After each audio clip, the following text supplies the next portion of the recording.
Lesson 9, I see nothing as it is now. This idea obviously follows from the two preceding ones. But while you may be able to accept it intellectually, it is unlikely it will mean anything to you as yet. However, understanding is not necessary at this point. In fact, the recognition that you do not understand is a prerequisite for undoing your false ideas. These exercises are concerned with practice, not with understanding. You don't need to practice what you already understand. It would indeed be circular to aim at understanding and assume that you have it already. It is difficult for the untrained mind to believe that what it seems to picture is not there. For example, I do not see this typewriter as it is now. I do not see this telephone as it is now. I do not see this arm as it is now. Begin with things that are nearest to you and then extend the range outward. I do not see that coat rack as it is now. I do not see that door as it is now. I do not see the face as it is now. It is emphasized again that while complete inclusion should not be attempted, specific exclusion must be avoided. Be sure you are honest with yourself in making this distinction. You may be tempted to obscure it. So what we are doing in this lesson now is I see nothing as it is now. That what the Course is moving us through is to, as we conceive of the mind, as we conceive of the body, as we conceive of space, as we conceive of objects around us, other people, air, as an invisible yet fluidic substance that we move through and ingest, that we examine our life, the examined presence, the examined observation, and to understand that at the same time that we are living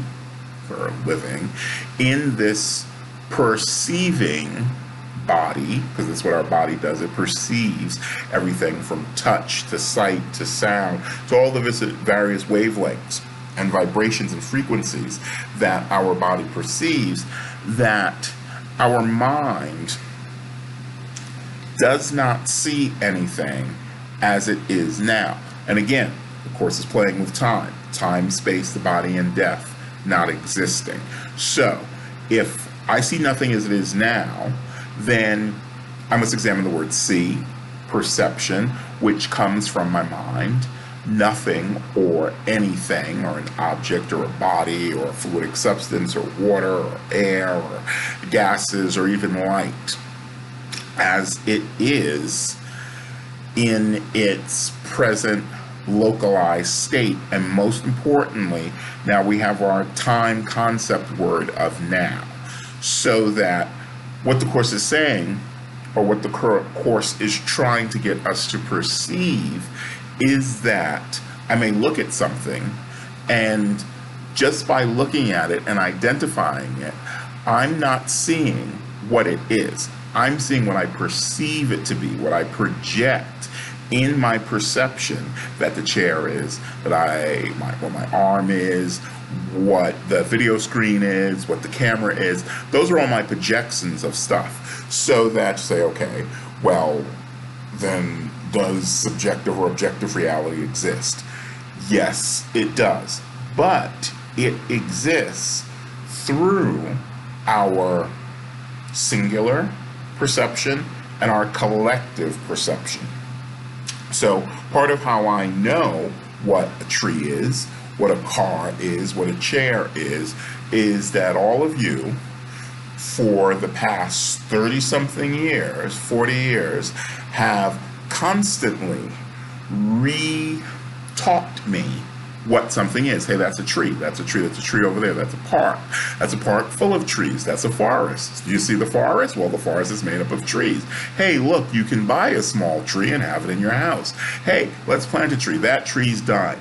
Everybody has collectively, in kind of almost a layering of perceptions, constantly reinforced what certain things are in reality. The Course is saying that, one, that's a thought projection, and therefore a mind, my mind perception.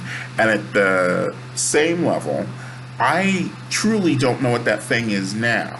So that if we sit in a park, on a bench, on the grass, on the ground, and we look at a tree, What I think it is just what you have all told me it is. I do not know what that is. I just know what you have been told, and you were told, and someone told the person who told you, and someone told the person who told them what that thing is. So if I stop that thought, I say, you know something? Let me stop calling that a tree and just see what that is. And maybe I look at it and I see this large thing. I see this large thing covered in these little green pieces. And as the air fluid moves, the little green pieces move. And maybe parts of the thing move. And I realize, oh my God, that's, as maybe I even project and understand, that's life. That is alive. That huge thing standing in the middle of the city is alive. It simply is not the same kind of maybe species that I am, because it seems to be sedentary, but just as I'm moving through the fluid of air, the oxygen, I can actually see the effect of air upon those green little things on that big thing over there. Whoa, so maybe I too am moving through this air field, oxygen field, and I'm doing that too. What we are there for, similar in what I understand to be the Earth biosphere, or the space that I am in, as I can basically define space. And at the same time, we are different because I can change my locality. But if I look at all those little green things on there, imagine the amount of information, the perception that that life thing is receiving. And then you're like, oh, that's me seeing it as it is now.